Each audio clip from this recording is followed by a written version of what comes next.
MP board के class 10 के सभी विद्यार्थियों, लो जी आपका त्रैमासिक का हिंदी का जो पेपर है उसका पूरा सॉल्यूशन आज के इस वीडियो में हम देखेंगे। पूरे 23 प्रश्नों का सोल्व मैं कराऊंगा आपको, ठीक है, ताकि आप अच्छे नंबर प्राप्त कर सके। देखिए सबसे पहला प्रश्न अच्छे से पढ़ते हैं। उद्धव ने गोपियों को क्या संदेश दिया? तो उद्धव ने जो गोपियों को संदेश दिया था वो था योग का संदेश। कौन सा संदेश दिया था? योग साधना का संदेश उद्धव जी ने गोपियों को दिया था। छायावाद के प्रतिनिधि कवि है, छायावाद के प्रतिनिधि कवि है जयशंकर प्रसाद। संचारी भावों की संख्या की बात करें अपन तो 33 संचारी भावों की संख्या होती है। यदि गद्य कवियों की कसौटी है, यदि गद्य कवियों की कसौटी, तो यहां कथन किसका है? ये जो कथन है ये आचार्य जी का है, आचार्य शुक्ल का, ठीक है। यहां पर देख लिए, नेताजी का जो चश्मा है पाठ की विधा है, कहानी। मन्नू भंडारी के किस व्यवहार से तंग आकर प्रिंसिपल ने उनके पिता को बुलवाया था?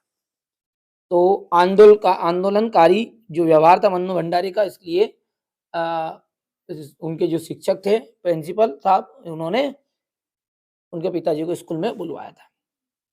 अगला देखते हैं 6 नंबर का, सारा सॉल्यूशन प्रोवाइड कराऊंगा मैं। कवि के सरल स्वभाव के कारण डिडेस ने धोखा दिया, मित्रों ने कि रिश्तेदारों ने? मित्रों ने उन्हें धोखा दिया। भोलानाथ और उनके साथी चूहों के बिल को के पानी उलटने लगे कि सांपों के? तो चूहों के, सांप में तो मर मुर जाते, ठीक, इसलिए चूहों के निकल लिए। मन्नू भंडारी का जो जन्म है वो कहाँ हुआ था? भानपुरा में हुआ था। कहां पर? भानपुरा में। छंद डेडेस कितने प्रकार के होते हैं? तो छंद की बात करें अपन तो छंद जो होते हैं वो आपके 2 प्रकार के होते हैं, मात्रिक छंद और वार्णिक छंद। सूर की भक्ति यानी सूरदास जी की भक्ति जो है आप सब जानते हैं दास भाव की थी कि साक्य भाव की थी, ठीक है। तो यहां पर सूरदास जी की जो भक्ति थी वो दास भाव की ही। बाल गोविंद भगत एक स्थान है, के ही गीतों को गाते और उन्हीं के आदर्शों पर चलते। तो कबीर के जो पद थे ना उनको ही गाया करते थे और उन्हीं के आदर्शों पर चलते। आगे बढ़ते हैं, जोड़ी की बात करें। कामयानी क्या है? एक महाकाव्य है। सूर के पद किसके रचिता कौन है? सूरदास जी है। उत्साह नामक जो पाठ है उसके रचिता निराला जी है। निराला की क्या नहीं रही? अट नहीं रही है। राम लक्ष्मण परशु संवाद, इसका वर्णन किसने किया? तुलसीदास जी ने। और आत्मकथ्य किसने लिखी है? जयशंकर प्रसाद जी ने। ध्यान से समझिए आप, ठीक है। अब है सत्य और असत्य। आत्मकथा कविता पहली बार हंस पत्रिका में प्रकाशित हुई। सत्य है या असत्य? तो देखिए यहां पर आप, मैं डायरेक्टली बता देता हूं आपको, आप लिख लेना। पहला आपका सत्य है, दूसरा जो है सत्य है, और तीसरा जो है वो भी आपका सत्य है। रामचरितमानस एक खंड काव्य, आप सब जानते हैं कि ये तो आपका एक महाकाव्य है। एकांकी में 4 अंक होते हैं, ये बात भी आपकी गलत है, एकांकी में केवल 1 अंक होता है। और सॉरी असत्य है, टिप्पणी लग गई वो तो गलती से। जहां दोनों पद प्रधान हो वहां द्विगु समास होता है, नहीं, असत्य है। ठीक है भैया। अब है प्रश्नोत्तर हमारे। सूरदास भक्ति काल के किस शाखा के कवि है? कृष्ण भक्ति शाखा के कवि है सूरदास। कृष्ण भक्ति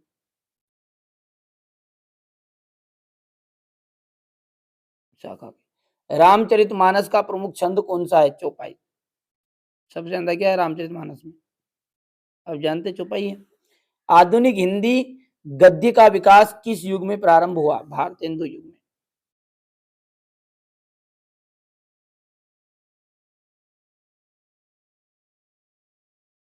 आत्मकथ्य कविता के कवि ने का प्रयोग किसके लिए किया है? स्वयं के लिए। सहस्त्र भाऊ कौन था? तो ये था आपका कार्तवीर अर्जुन।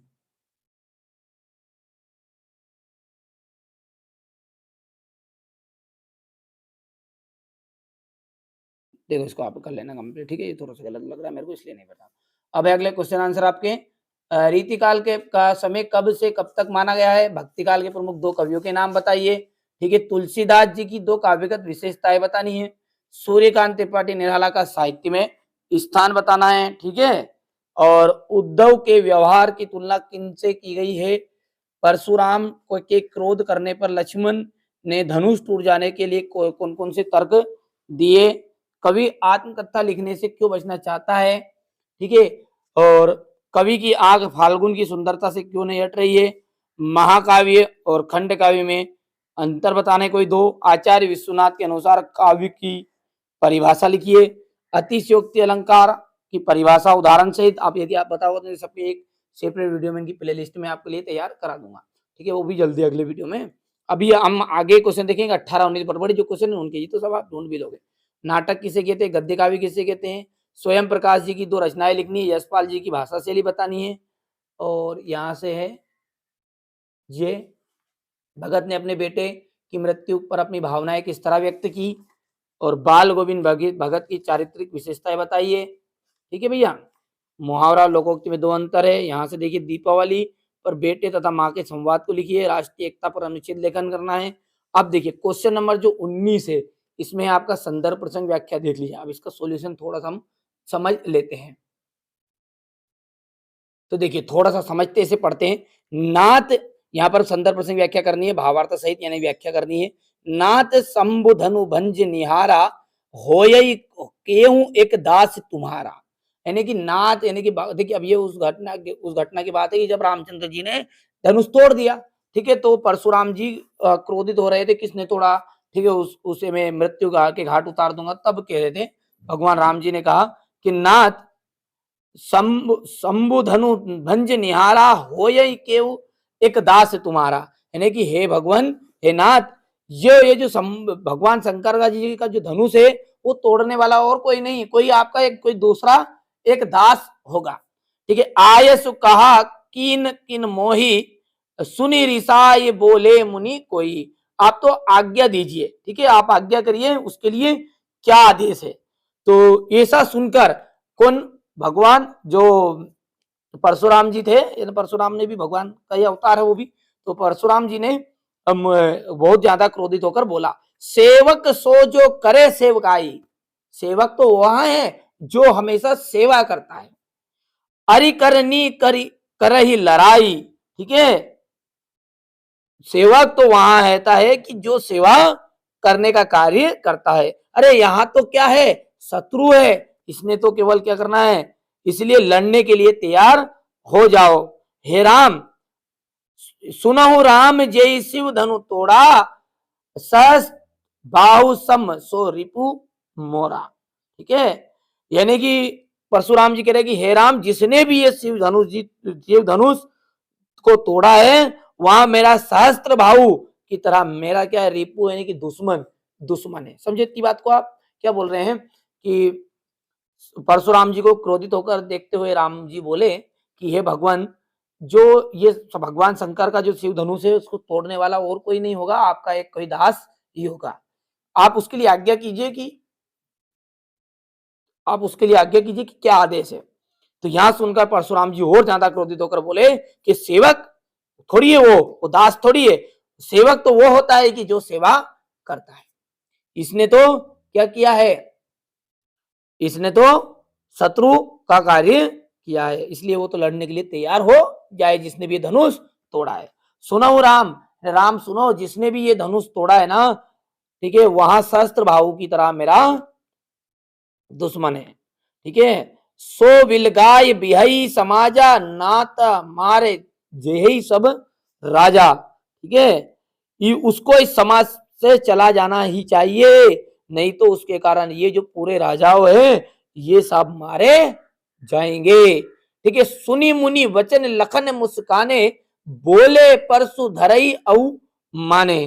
ठीक है, ऐसी बात सुनकर लक्ष्मण जी मुस्कुराए और परशुराम जी का अपमान करते हुए बोले, सुनी मुनि बचन सुनी मुनि बचन तोरी लड़काई, कबहू न असिरीस की नहीं गोसाई।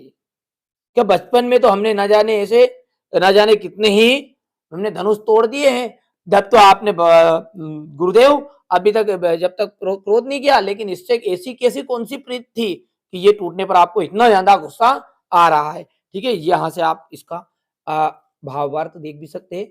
ये मैंने थोड़ा समझा दिया आपको, इस तरीके से आप कर देना। कर पाओगे बोलो हाँ। ये क्वेश्चन नंबर आपका 18 है। ठीक है, ये क्वेश्चन नंबर कौन सा है? 18 वाला था। चलिए, इसी के अथवा में है, ऊधो तुम हो अति बड़भागी, अपरस सनह तगाते नाहिर अनुरागी। ठीक है, यहां से देखते हैं अब इसको। उदो वाला है ये, और यहां पर कह रहे हैं उदो, कौन कह रही है? गोपिया उद्धव जी से कह रहे हैं, उद्धव जी तुम तो बड़े ही भाग्यशाली हो, अपरस रहत सनेह तगाते नाहिन मन अनुरागी।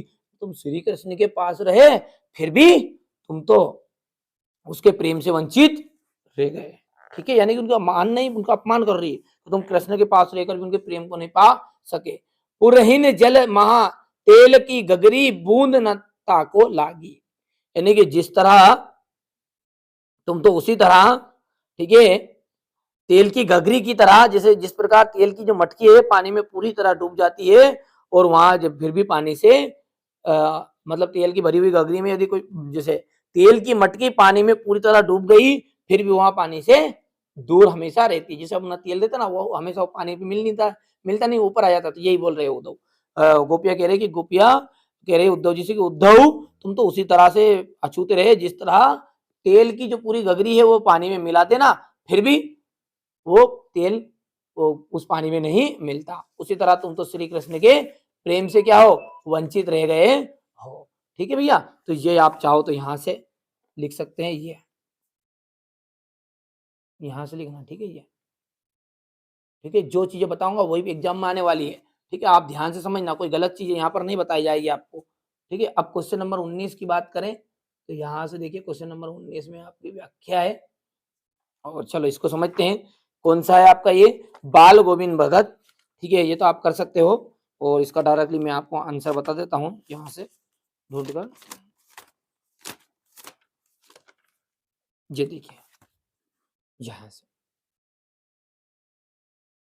स्क्रीनशॉट ले लो और याद कर लेना। ठीक है, इसके बाद है अगला है, इसके बाद अगला है आपका ये। ठीक है, ध्यान से आप तो अच्छे से तैयारी करो। ठीक है, यही प्रश्न उत्तर आपके आ रहे हैं, और अच्छे से मेहनत कर लो। ठीक है, चलिए, अब है आपका यहां से काव्यांश से है, और इसको पढ़कर प्रश्न उत्तर लिखना है। मनुष्य का जो शरीर जीवन है बहुत संघर्ष में है।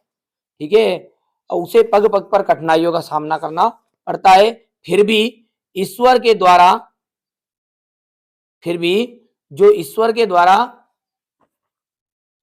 हाँ, फिर भी ईश्वर का लिखा है, फिर भी ईश्वर के द्वारा मनुष्य रूपी वरदान की निर्मिति इस पृथ्वी पर हुई है, मानो धरती का रूप ही बदल गया है।